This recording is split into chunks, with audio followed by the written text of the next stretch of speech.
Hey everybody, welcome back to the vlog. When we left off last time, I was running like God, just winning buckets and buckets of cash. I have my stack up to about $1,440. Let's get to part 2 of this crazy session. In one of the few hands I played very poorly in this session, we're under the gun +2 and we look down at King-Queen offsuit. I open the action for $15, a middle position player calls and the button calls as well, so we're off to a flop 3 ways. The flop is Jack-Queen-10 with 2 spades. So I've flopped middle pair and an open-ended straight draw. I decide to go ahead and lead out here for $45. The middle position player calls before the button rips his stack in for $167 total. I've had one of those sessions where I can't lose, and so I feel if I'm up against a spade draw, I may be able to hold. I could also be up against a straight draw, so I could be facing a chop, but I really don't think I'm in that bad of shape here. And given the way I've been running, I think I just have to put my money in there and see if it holds. So I call, the middle position player calls for less, about $65, so we're off to see a run out. The run out does not go in our favor. The turn is a 7 of spades, bringing the front door flush in, and the river is another spade as well, so I'm pretty sure my hand is dead here.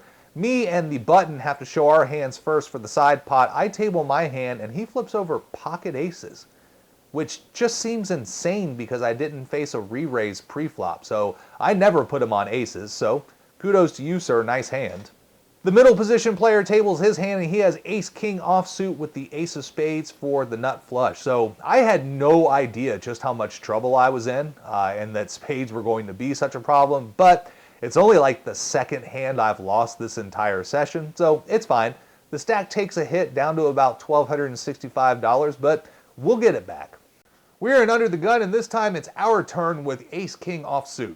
I go ahead and bump it up to $15. The button calls, as does the small blind, so we're off to a flop 3 ways.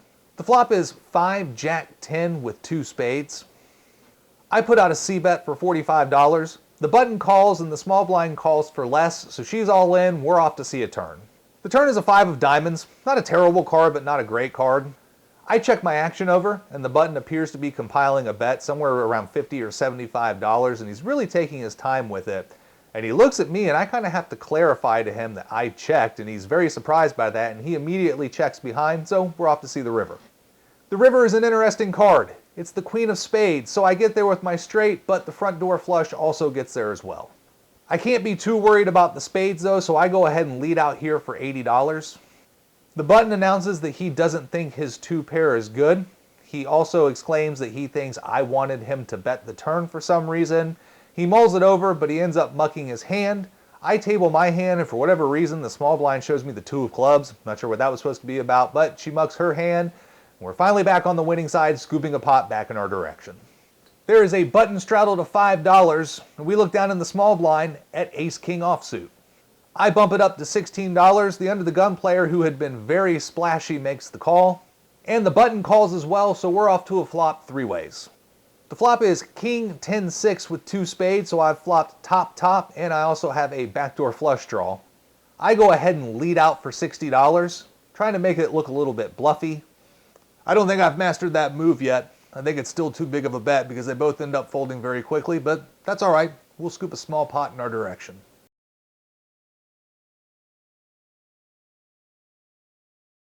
We're in the small blind this time, and we look down at Jack-Queen of clubs. There's an under the gun raise to $5. The hijack calls and the button calls as well, and I decide to go ahead and put the squeeze on, and I raise to $25. The original raiser calls, as does the hijack, so we're off to a flop 3 ways out of position. The flop is ace-jack-6. I check my action over, and the original raiser leads for $40.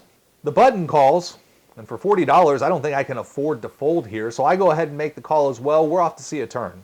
The turn is a 9, and the action checks all the way through, so we're off to see a river card for free. The river card is the ace of hearts, and I think it's a good card for me as the 3-better, as opposed to my 2 opponents who are the callers, including an open raise to $5, so 2.5 times the big blind. I think this card's going to hit my range a lot more than it's going to hit their range. So with that being said, I decide to go ahead and lead out on this river for $60. The original raiser is really contemplating a call. He has the chips counted out, but then he ends up mucking his hand, as does the hijack, so we're going to scoop this pot in our direction. We're under the gun this time, and we look down at a table favorite, 10 jack of spades. I'm going to raise the action up here to $15. The splashy early position player from the last hand also calls, as does the player to my right, so we're off to a flop three ways. The flop is ace jack queen with two hearts, so once again I've flopped middle pair and an inside straight draw. I lead out here on this flop for $45. The early position player calls and the other player folds, so we're off to a turn heads up. The turn is a queen of diamonds. I don't think this card is going to affect his hand. I don't put him on a queen. He's got about $145 behind, so I go ahead and bet out for $175. I'm trying to make it look a little bit bluffy, but I want to make sure we get all the chips in there. The player thinks about a call, but he ends up mucking his hand, but that's okay. Another pot coming in our direction. We are in Under the Gun +2, and for the third time today, we look down at ace-king offsuit. Under the Gun opens the action to $70. I go ahead and bump it up to $30. A middle position player calls all in for $25. And the original Under the Gun raiser calls as well. So we're off to a flop three ways with one player all in. There's a $10 side pot. The flop is queen 7-4, so we miss here, but there's no reason to take the foot off the gas. When it checks to me, I go ahead and lead out for $45. The Under the Gun player thinks about it, but he ends up folding and he surrenders the side pot of $10, so we're off to see a run out. The turn is an 8 and the river is another queen. Not necessarily crazy about my hand, but I go ahead and table it, and my opponent shows ace-9. So we have him in this hand. More importantly, the Under the Gun player announces that he folded 10, so my flop bet was really good to get the winning hand out of here, and I scoop all of the pot in my direction. This is a really interesting hand. We're under the gun and we look down at pocket eights. I'm going to open the action, but I only open it up for $8. Just kind of trying to change up my bet size and play around here a little bit, see who I can get a call from. The splashy player in middle position calls, as does the button, so we're off to see a flop three ways. The flop is 3-7-9 with two diamonds, so holding pocket eights, not a terrible flop. I lead out for $40 here, over betting this pot. The middle position player folds, but the button calls, and so we're off to see a turn heads up. The turn's a jack of diamonds, so now I've got a gut shot straight draw, as well as a flush draw, and my pair of eights.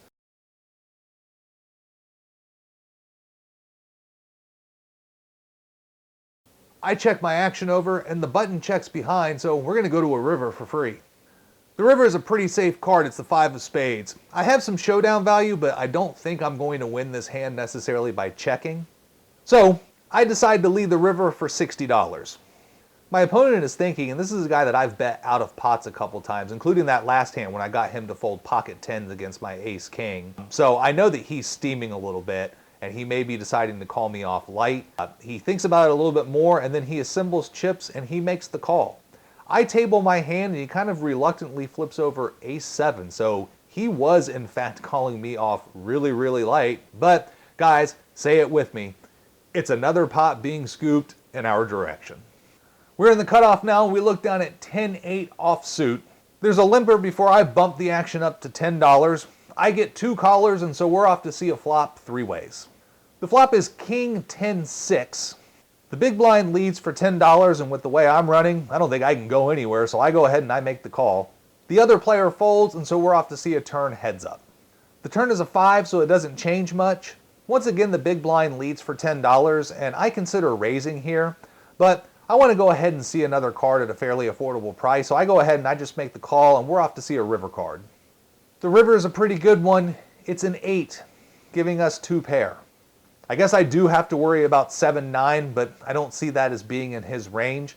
Once again, the big blind leads out for $10. He's very short stacked. He only has about $35 total. So that's what I want to raise to. I want to make sure I get all of his money.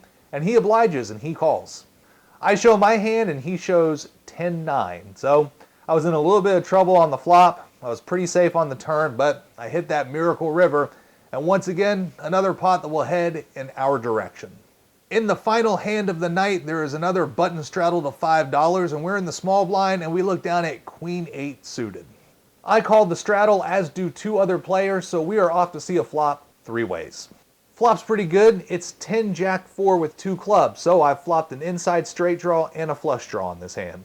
With all these draws, I go ahead and lead out for $35, charging myself for the draw. I get a caller, and so we're off to see a turn heads up. The turn's a pretty good one. It's a 3 of clubs. I don't slow down here. I go ahead and bet out for $55, and my opponent calls, so we're off to see a river. The river's a pretty safe card. It's the 2 of spades. So now I have to figure out how to get as much money from my opponent as I can. There's about $200 in the pot, so I bet about 2/3 of the pot, a little bit over. I bet $145. The player considers making a call, but he ends up folding his hand, so that's the last pot we're going to scoop in our direction tonight. I had noticed the table was starting to tighten up, and I was searching for hands to play, like Queen-8 offsuit and 10-8 and stuff like that, and realized that I should probably go ahead and just rack up and book my biggest win ever playing poker. Wow, that was insane.